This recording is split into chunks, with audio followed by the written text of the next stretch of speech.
Pues yo quería tratar algún aspecto relacionado con el Señor de las Moscas que me ha inquietado profundamente, que me ha suscitado enorme interés. Lo primero decir que esta obra pues, va camino de su 70 aniversario y que ha brillado con luz propia, sobre todo en el mundo anglosajón. Que William Golding pues, estuvo en la Marina de Estados Unidos, contempló in situ los horrores de la Segunda Gran Guerra y bueno, pues luego acabó siendo un profesor, novelista, alguien que se dirigió a lo que podríamos llamar a la enseñanza secundaria, al mundo, digamos, profesional, al mundo universitario en menor medida, pero fue sobre todo un protagonista, digamos, que hablaba de sus propias vivencias y, por supuesto, en un tono radicalmente impersonalizado. Pero le dejó huella, como a tantos que sufrieron los horrores de la Segunda Gran Guerra, y aparecen, como es natural, pues muchos retazos que dan una imagen certera del grado de degradación humana o del grado de decadencia al que se puede llegar en momentos en los que se lucha por la supervivencia, pero también en los momentos en los que no hay ningún tipo de referente,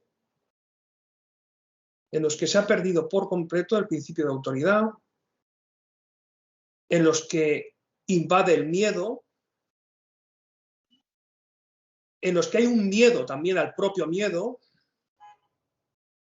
y en los que se da, y ese es uno de los dramas que vendrá después también, con mayor magnitud si cabe, en la historia ya más reciente, la ausencia de culpa y también la ausencia de límites. Pues son temas que aparecen claramente al hilo de unos niños que están en una situación pues, de ausencia de referentes, donde tienen que hacer de adultos, donde quieren emular a los adultos, aunque solo sea a la hora de cazar pues, animales salvajes, en los que tienen que sobrevivir, pero sobre todo en los que algunos de ellos no aspiran a secundar al rebaño, por así decirlo, ser uno más del rebaño, sino que quieren gobernar a ese rebaño. Y sobre todo quieren tener la seguridad, la certidumbre de que son acatadas sus decisiones. De que los demás, quizá por miedo, o quizá por compromiso, o quizá porque no tienen otra alternativa, pues les secundan.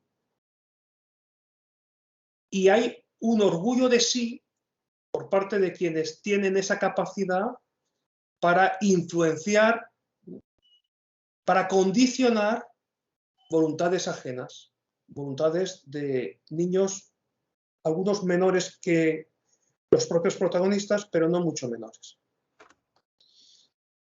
Y todo ello en un ambiente donde hay alguna nota distintiva por parte de algún protagonista que físicamente no es precisamente atractivo, que ha sufrido mucho, ha sufrido pues, ultrajes, digamos, a su integridad física y moral por el hecho de pues, ser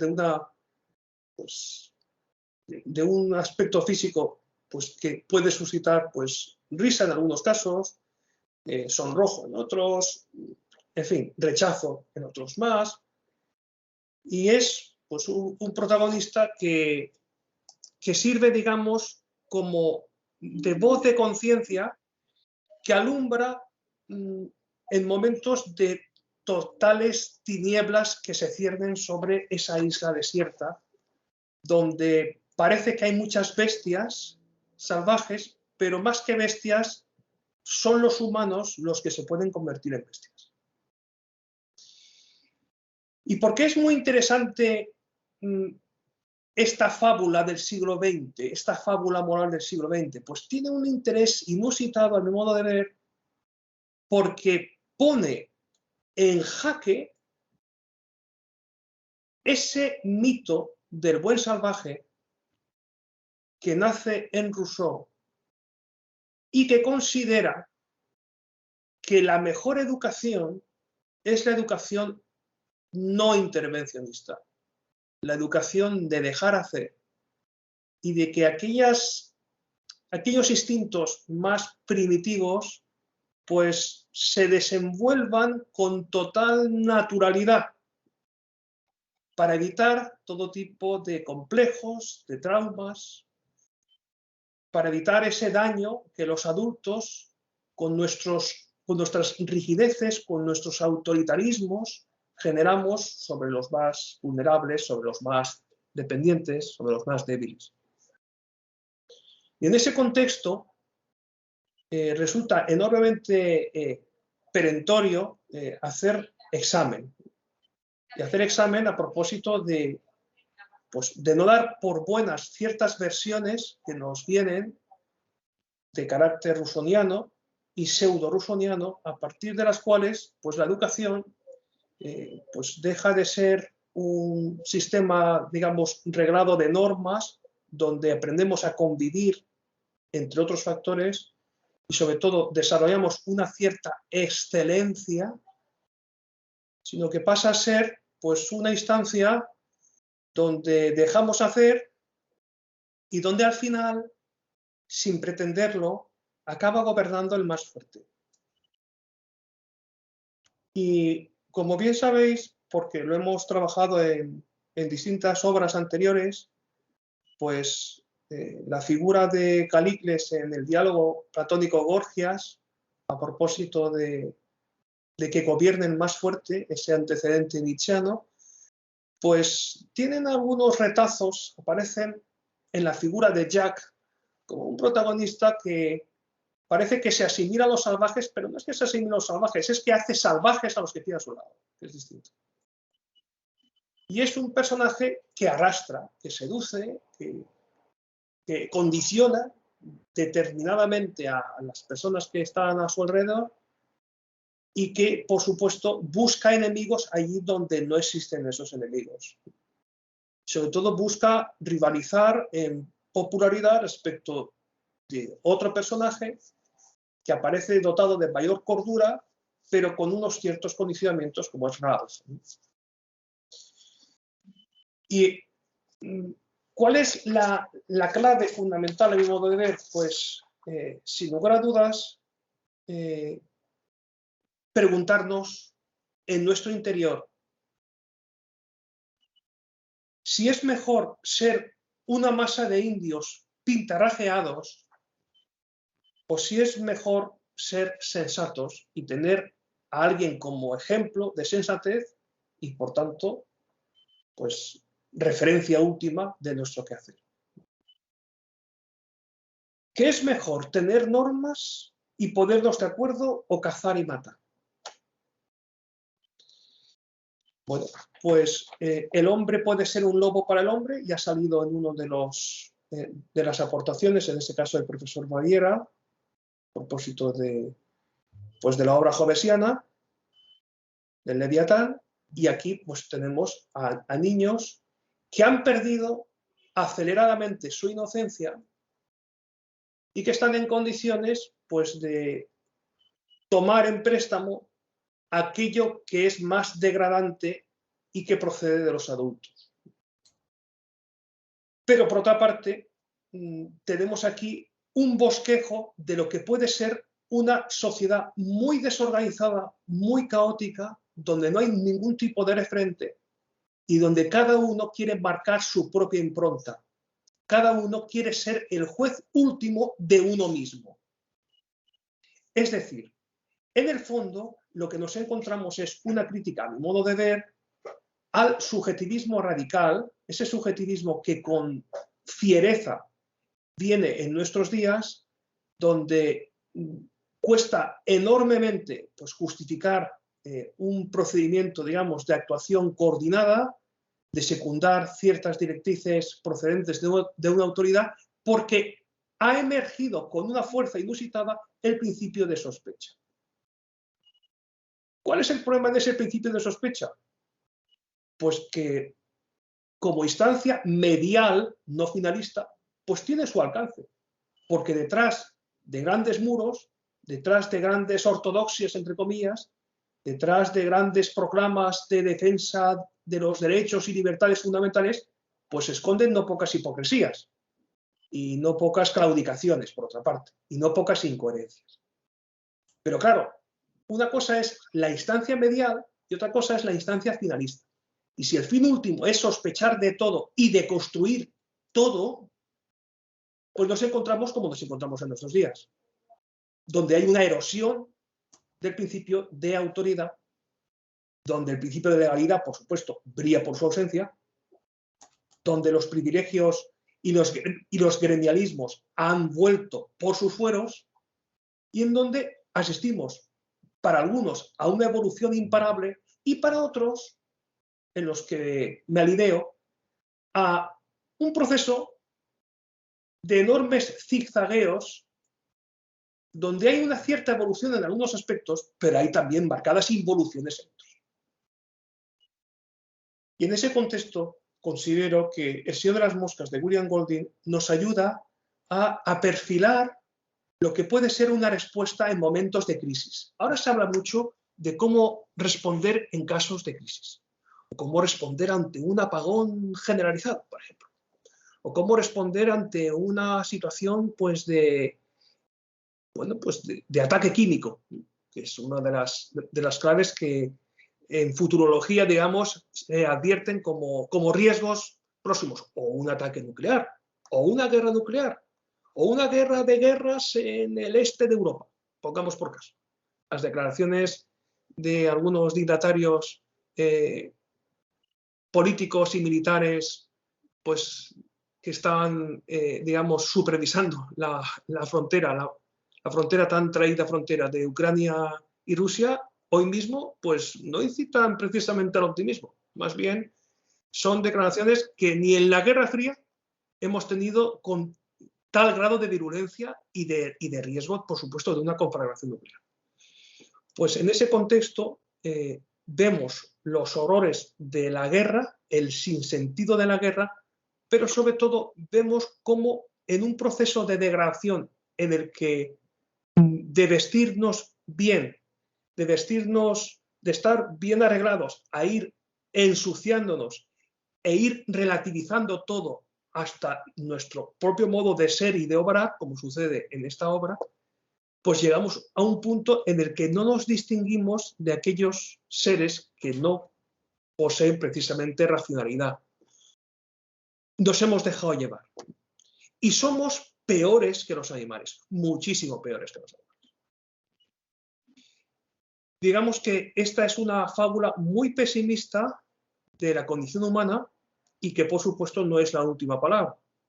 Pero sí que es, a mi modo de ver, un modo de alertar sobre el sentido del quehacer educativo y es una llamada de atención también para qué contenidos formativos incorporamos en los centros escolares, en los centros de secundaria, en los centros en los que estamos con alumnos cuyas edades son críticas para moldear un carácter. Y creo que ahí tenemos todos que hacer un examen periódico y tenemos que ser muy críticos también, pero también muy constructivos. Y en nuestros días, pues vemos, con estos últimos meses, o con ocasión precisamente de esta última edición de este curso de grandes libros, pues vemos cómo la educación acaba convirtiéndose en una arma arrojadiza, que tiene un carácter eminentemente político y en donde hay todo tipo de transacciones, de interacciones entre unos y otros. Disculpadme, perdón, convendría que apagarais el micrófono hasta que no intervinierais porque hay todo tipo de interferencias. Rosa se acaba de incorporar. Sí, todos los que tengáis el micrófono activo, por favor, lo cerráis porque seguro que luego habrá ocasión de hablar todos los que podamos y más, porque voy a ser muy breve precisamente con esa intención, pero así no hay ruidos externos. Gracias. Quería decir entonces que tenemos una necesidad de desideologizar la educación, de despolitizar la educación y de que sean los auténticos profesionales de la educación quienes se convierten en actores, en auténticos partícipes de aquello que nos concierne a todos los que de un modo u otro, por nuestra familia, por nuestras raíces, por nuestra conexión profesional, tenemos tanto que ver y tanto que decir en el ámbito educativo. Todos estamos llamados a intervenir, pero no con distancia, no con esa prudente distancia, o algunos llamarían equidistancia, sino como algo que nos concierne a todos, a sabiendas de que lo que queramos que suceda en los próximos decenios, pues lo tenemos que construir desde el hoy y ahora. Y que sí que es cierto que habrá coordenadas que estarán ajenas a nuestro control, pero sí que no hemos de esperar un rescate, por así decirlo. Hemos de seguir trabajando nosotros antes de que vengan marines americanos a rescatarnos, parafraseando lo que sucede en el caso, digamos, que nos ocupa de El Señor de las Moscas.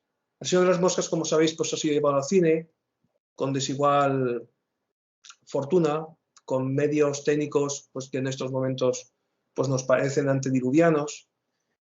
Pero bueno, plantea, en definitiva, pues un cierto seguidismo a la novela original y como es natural, pues plantea pues también, como es natural, pues la angustia existencial de quienes temen por su vida y sobre todo acaban temiendo de que el vecino se convierta en su peor enemigo.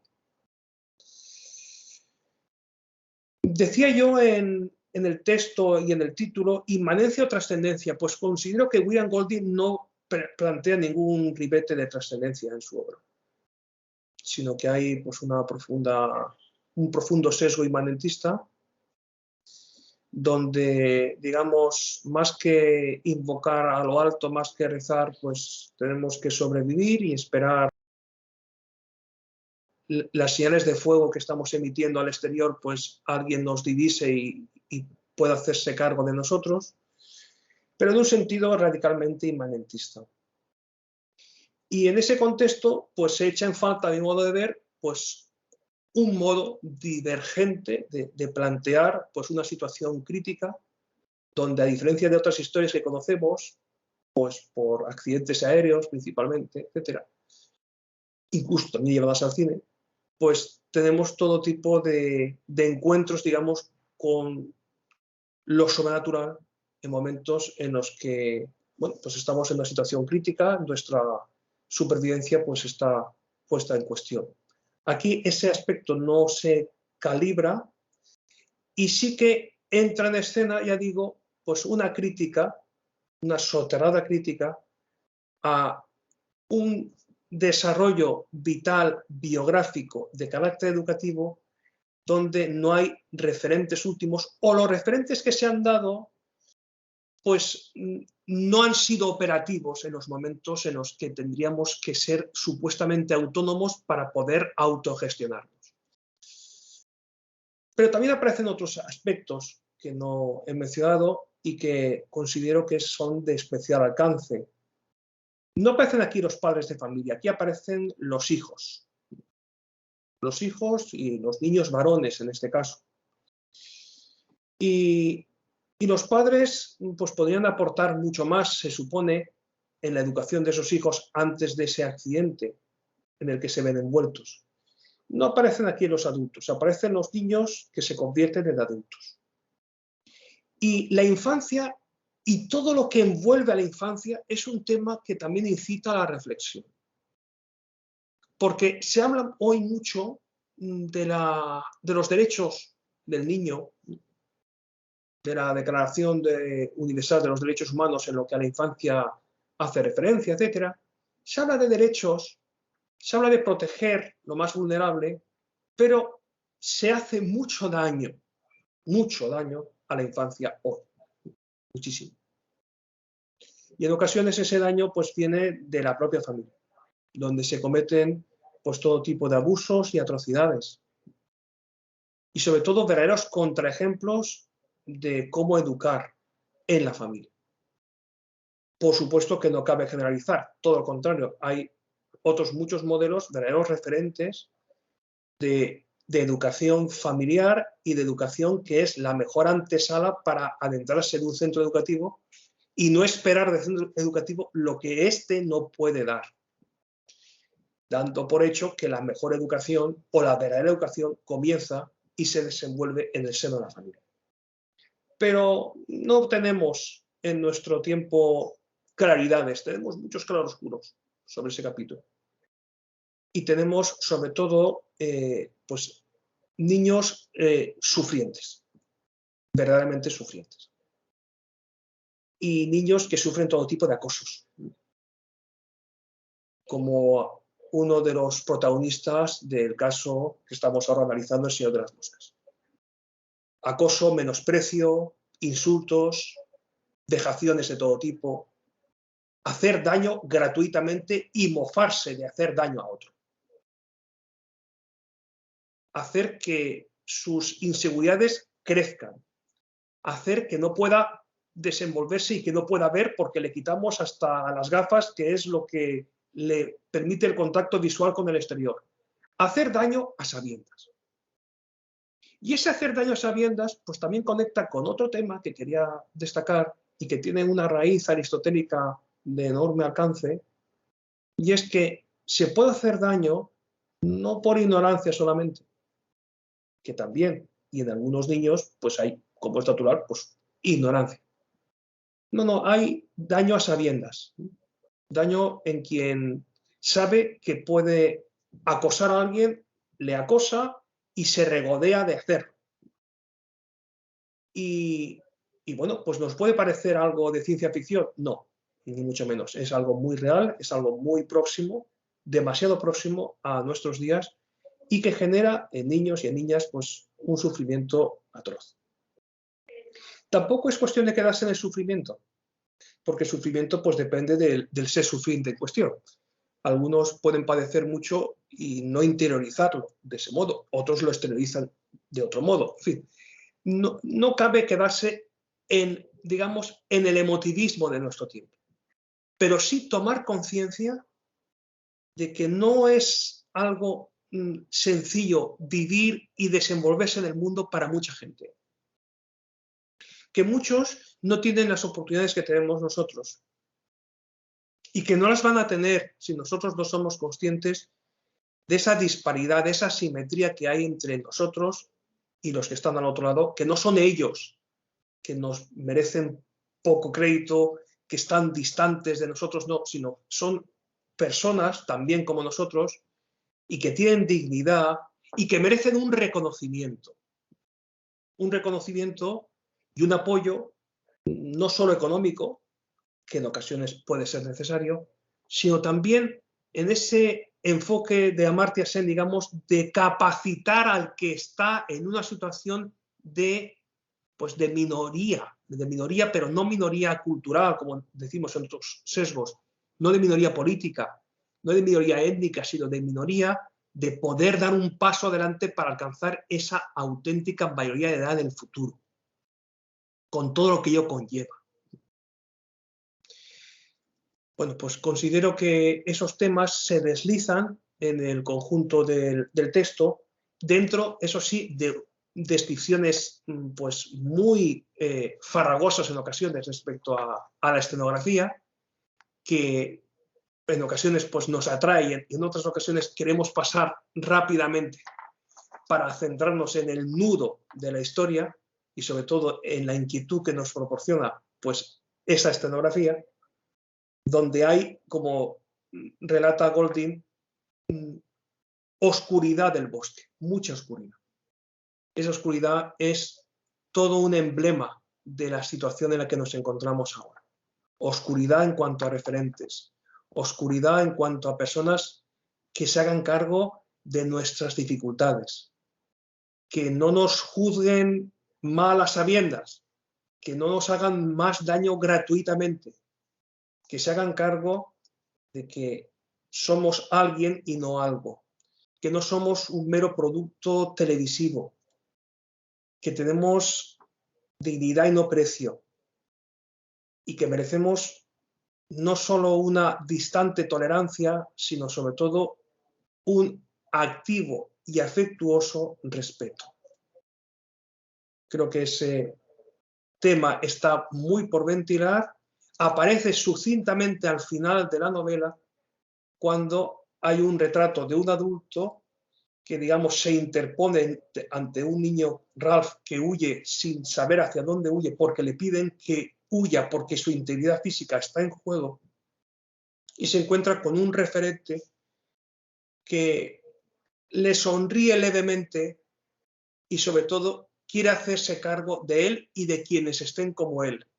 Y solo cabe en ese caso no solo la gratitud, sino el rubor, la vergüenza de estar como estamos, de estar despojados no solo de vestidos, sino despojados de todo tipo de dignidad, de esa dignidad moral que la hemos ido perdiendo en el camino, porque la dignidad intrínseca no la perdemos nunca, pero la dignidad moral, digamos, tiene sus fases, tiene sus fluctuaciones, y nos hemos dejado llevar.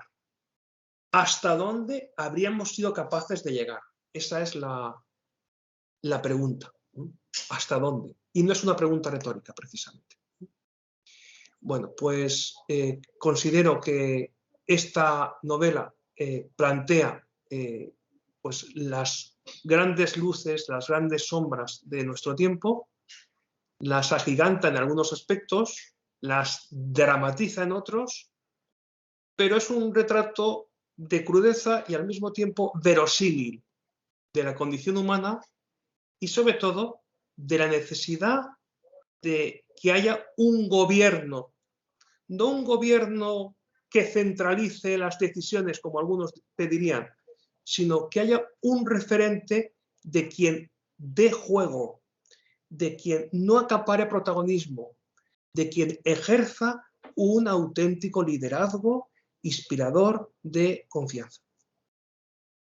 Y no pseudolíderes que se erijan en líderes de forma gratuita y que otros por miedo les secunden. No, esos son falsos líderes. Hace falta acudir a líderes que sirvan y no que se sirvan de los demás, para su propio beneplácito, para su orgullo, para su altanería.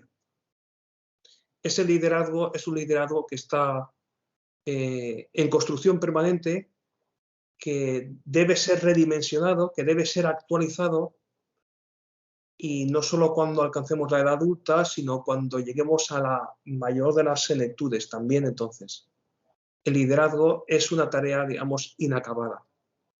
Aquí aparece subrepticiamente en este libro, aparece el factor liderazgo, aparece también el factor tiranía, como lo más opuesto al liderazgo, como aquello que amedrenta las conciencias, como aquello que hace un daño gratuito a sabiendas, como aquello que se aprovecha de una situación, digamos, pues degenerada. Hoy en nuestro tiempo dependemos de la técnica, dependemos de la tecnología de un modo inusitado. Ante una situación catastrófica que podría emerger en cualquier momento de carácter natural o de carácter artificial por la misma infraestructura que nos hemos creado y nos hemos dado, pensemos en un apagón, así de sencillo, pues vemos entonces quién es quién cuando se está en una situación ciertamente crítica. Y sobre todo vemos como factor diferencial quién antepone el yo al nosotros o quién antepone el nosotros al yo. ¿Quién merecerá confianza? Pues obviamente quien tenga competencia técnica, pero también quien tenga convicciones éticas. La sola competencia técnica, la mayor fuerza, como Jack, por ejemplo, no nos inspira ninguna confianza. El tener convicciones éticas sin alcanzar a tener competencia técnica tampoco se es creíble, tampoco se influye realmente. Pero si tuviéramos que prescindir de uno de esos dos sumandos, ¿de cuál de ellos prescindiríamos? Pues filósofos como Robert Spearman hablará de prescindir de la competencia técnica en caso de conflicto. O dicho de otro modo, las competencias técnicas se pueden reciclar, se pueden reconvertir, se pueden actualizar. Las convicciones éticas no se improvisan. Las convicciones éticas son como para cuidarlas como un tesoro y para hacerlas crecer en sociedad, en interacción con los demás. Y sobre todo, viendo a los demás no como una oportunidad para crecer yo, sino como un reto para servirles y crecer todos juntos. Aquí no es un juego de suma cero, donde si los demás pierden, yo gano y viceversa. No. Aquí o ganamos todos o perdemos todos. Tener esa perspicacia implica liderazgo, implica excelencia, implica, en definitiva, generación de confianza.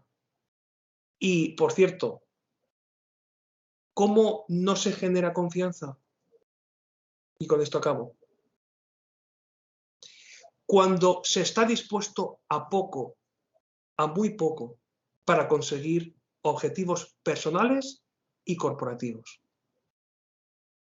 Es decir, cuando se carece de total motivación, cuando tampoco se posee autoconfianza. ¿Y qué no inspira tampoco la más mínima confianza? La disposición a pagar cualquier precio por algo. Esa actitud vuelve indígena de confianza a la persona. Y entonces, ¿quién merece confianza o qué merece confianza? Quien está dispuesto a mucho, pero no a todo.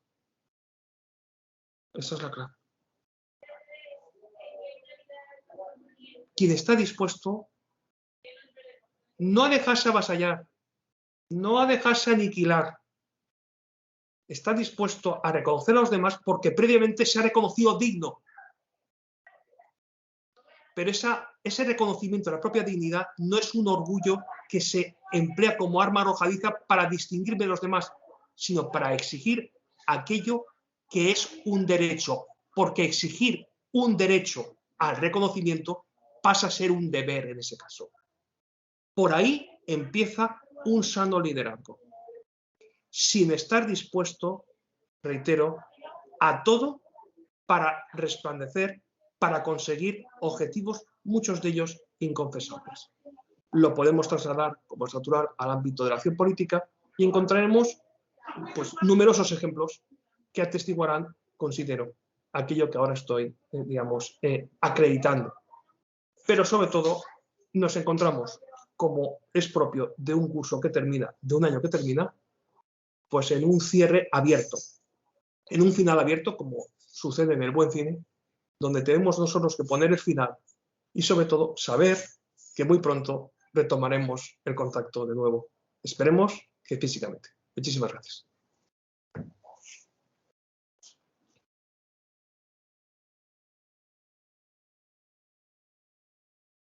Bueno, pues muchas gracias por vuestra atención. Es momento ahora de intervenciones de todos y cada uno de vosotros. Disponemos de tiempo y yo pues encantado de escuchar, no tanto a lo mejor preguntas, que también, sino además pues reflexiones al hilo de esta lectura y también, por qué no decirlo, del conjunto del ciclo. Adelante, Enrique Usina. El micrófono, Enrique. Pon el micrófono, por favor.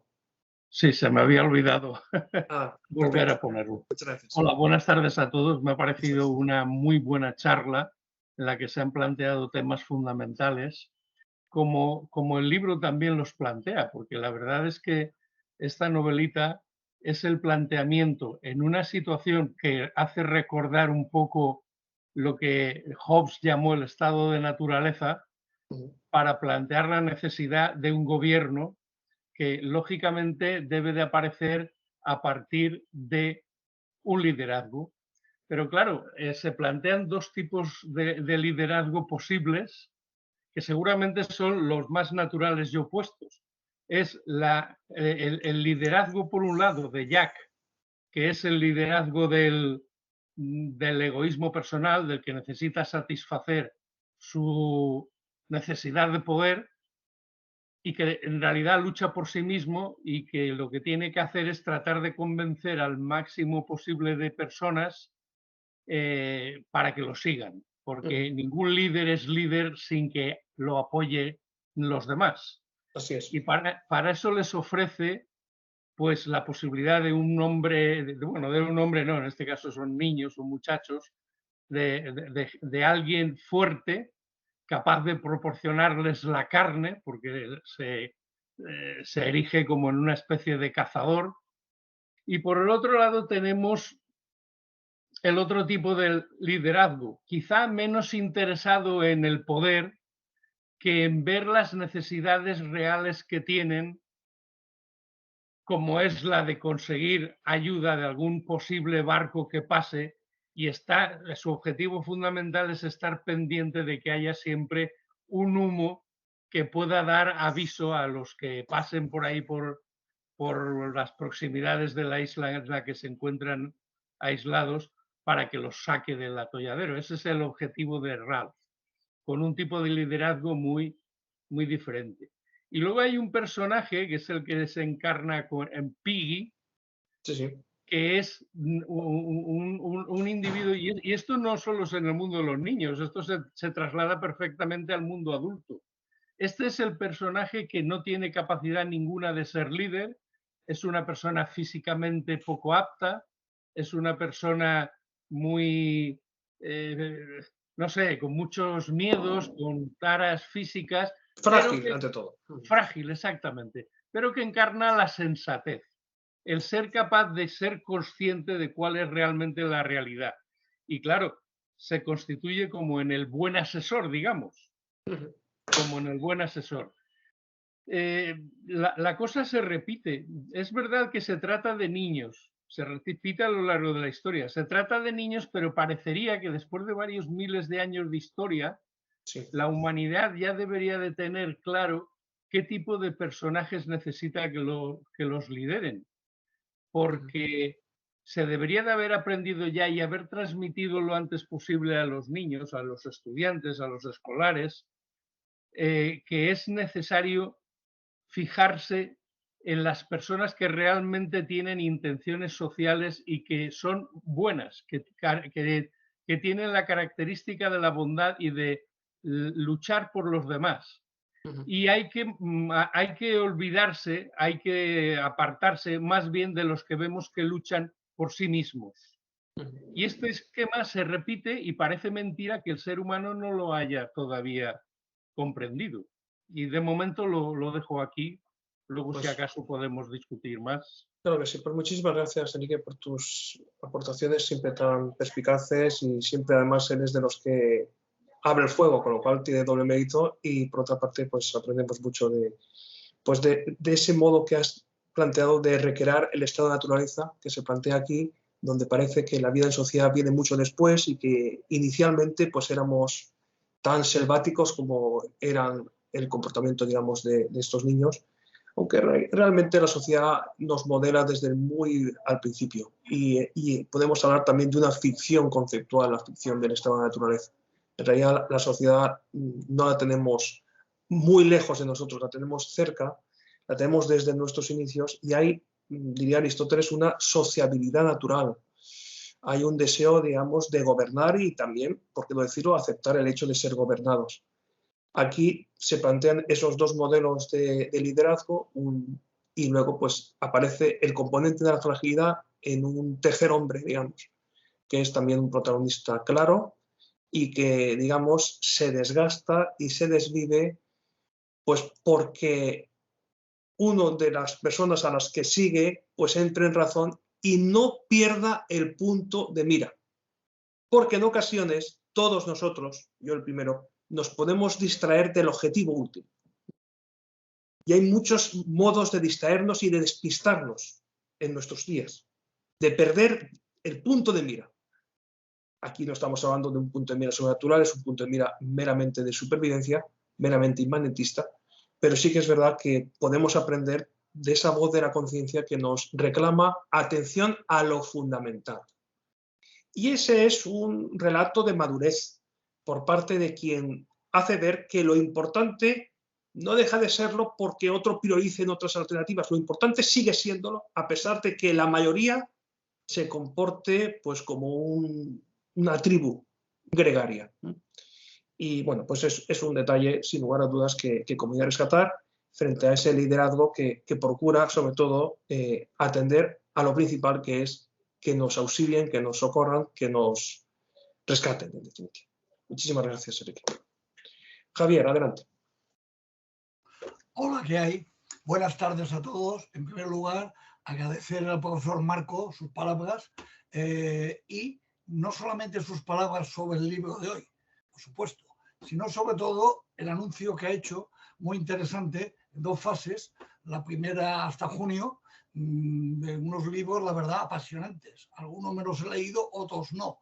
Y bueno, y nos queda el interés de ver qué libros se van a proponer a partir de septiembre. Desde luego, usted puede contar conmigo seguro a partir de septiembre. Muchísimas gracias. Me ha encantado hacerlo. Bueno, voy a comentar algo sobre el libro, pero luego quisiera comentar un poco sobre el ciclo, recogiendo un poco también la propuesta que nos ha hecho usted. Qué bien. Un poco este año o los 2 anteriores también. Bueno, sobre el libro poco puedo decir que no hayan dicho ya usted sobre todo y Enrique también, mi buen amigo, palabras muy sensatas, ¿no? Bueno, yo lo único que quisiera aportar es que me vi la película también, la de las 2 películas que hay una del año 56, si no recuerdo mal, y otra la que me vi antes de ayer, de 1990, de Harvey Hook. Es una película que sigue bastante la novela, excepto un tema, que la bestia, digamos, esa deidad filistea, Belcebú, que podía ser el señor de la moscas, no está centrada en la película, en el paracaidista, que se queda anclado, digamos, se queda en la roca, sino que es el piloto, el único adulto, por cierto, que va en el avión, lo rescatan los niños al principio de la película, medio muerto, y medio muerto se escapa, no es que le hagan nada a los niños, por ahora, al menos se escapa, va a una cueva y ahí lo descubre Simon, el mismo que descubre al paracaidista en la novela, y bueno, y es la única diferencial que hay. Desde luego, a mí la obra me ha gustado leerla, pero me ha producido un mal sabor de boca, muy mal sabor de boca. No es un libro divertido en absoluto, no lo pretende tampoco el autor. No lo pretende. No lo pretende y desde luego, insisto, se lo comentaba a mi mujer el otro día, digo, que el libro, un mal sabor de boca, pero insisto, me ha encantado leerlo, o sea, es decir, no me arrepiento de haberlo leído. Y bueno, y en cuanto a las temáticas, pues es que ya las han comentado usted y Enrique, civilización frente a barbarie, la degradación humana, los tipos de liderazgo, ya como el liderazgo tiránico, digamos, liderazgo populista, diríamos ahora, populista. Y Ralph como liderazgo más democrático, más razonable, etcétera. La figura de Piggy, en la película llaman Porky, es lo mismo, ¿no? Un hombre dotado de razón. Y también la figura de Simon, el que descubre la bestia, digamos, y la bestia le habla.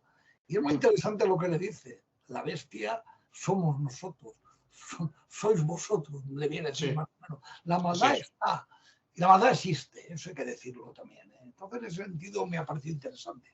También recordar un poco, bueno, la dicotomía Rousseau-Hobbes, que en la película se habla, en el libro no recuerdo. En la película Piggy habla que su padre le ha citado el libro de Rousseau, el libro de Piggy. Eso.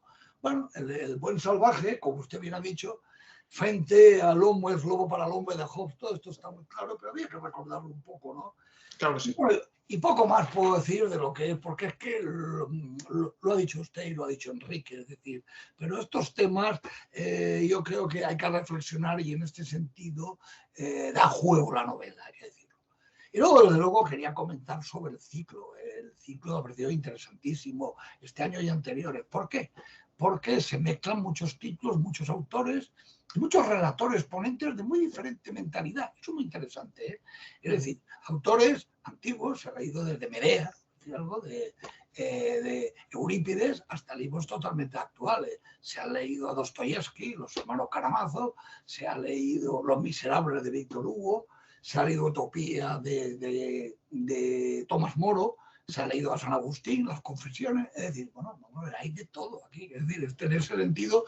Y como le comentaba usted al principio, ya creo que fuera de la grabación, pero bueno, tengo gusto de decirlo ahora, ¿por qué no? Libros que algunos yo había leído, pero otros no había leído. Y seguramente si no fuera por un ciclo como este no leería, no por nada. A lo mejor no se me ocurre, o no están al alcance ahora de la gente. También vamos a hablar claro. De todo. Hay libros, por ejemplo, el de Dostoyevsky o el de Los Miserables de Víctor Hugo, sí, pero hay otros que a lo mejor no están tan de moda. Pensemos en las Confesiones de San Agustín. O pensemos también en el Leviatán de Hobbes, es decir, por citar otro de diferente contenido. Se ha leído a Nietzsche también, es decir, bueno, es que cabe todo. Es decir, y en este sentido, de verdad, enhorabuena a los organizadores y desde luego estoy convencido que a la vista de los libros que nos anuncia desde el de Orwell del retorno a Whitehead, enero o junio, pues no nos vamos a aburrir en absoluto. Muchas gracias y desde luego espero seguir participando, digamos, modestamente en estos ciclos. Pues todo un lujo para los organizadores, para mí en particular, poder contar con don Javier Sancho, pues con este espíritu tan decidido a la hora de sumarse a estas iniciativas y a la hora de participar como el primero y de leer cada una de las obras que vamos proponiendo una vez al mes y que sirve no tanto a la sesión de hoy, sino lo que venga después para preparar la siguiente, pues como un modo pues para adentrarnos en otro mundo, que cada libro es un mundo y nos adentra en un mundo, pues en algunos casos de fantasía, en otros casos pues de intriga y en otros casos, pues como es natural, pues de pasiones desenfrenadas, de equilibrio emocional, de tantos grandes tópicos que aparecen en la literatura que vamos a ir analizando, que vamos a ir pergeñando y que nos ayudan a salir de nosotros mismos. Yo creo que ese es un aspecto esencial. Y salir de nosotros mismos para volver y ganar en interioridad, para crecer interiormente, espiritualmente, para manifestarnos y mostrarnos en realidad pues con otro bagaje, con más bagaje si cabe, ¿no?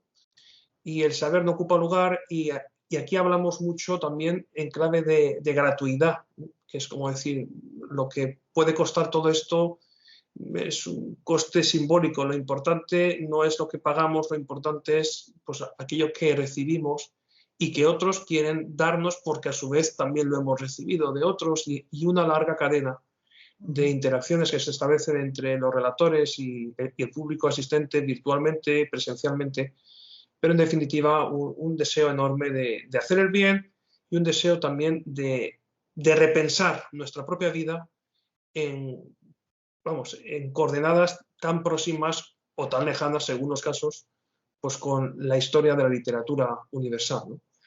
Y creo que ahí pues tenemos pues, mucho que perfilar, mucho que mejorar también nosotros en cuanto a ir pues, ajustando nuevos contenidos y demás que pueden ser también pues, muy atractivos para un público amplio, que es de lo que se trata, pero que aprendamos, que no sea un mero entretenimiento, una mera consulta literaria, sino que sea un adentrarnos y plantearnos yo en qué personaje me sitúo, dónde quepo yo aquí en esta historia, dónde me ubico, qué es lo que puedo aportar yo para los más próximos y los no tan próximos después de haber leído lo que he leído, cómo me reconozco después de haber leído todo esto. Pues en algunos casos pues nos puede aportar muchísimo y nos puede interpelar a nuestro corazón directísimamente. Y es un motivo en esos casos pues de recapacitar, de hacer examen y decir, bueno, pues realmente hay muchos que están cerca de mí y que esperan pues una palabra de aliento, una palabra de comprensión o una palabra incisiva al oído y como dice el título de este tercer curso, el susurro al oído, pues sin lugar a dudas de susurro al oído hemos escuchado mucho en El Señor de las Moscas, si hemos leído la obra, la novela, y por supuesto pues en el conjunto del curso hay pues muchos aspectos donde más que planteamientos incendiarios hay susurros al oído, hay palabras al oído penetrantes, afiladas, que marcan un punto de inflexión en algunos protagonistas.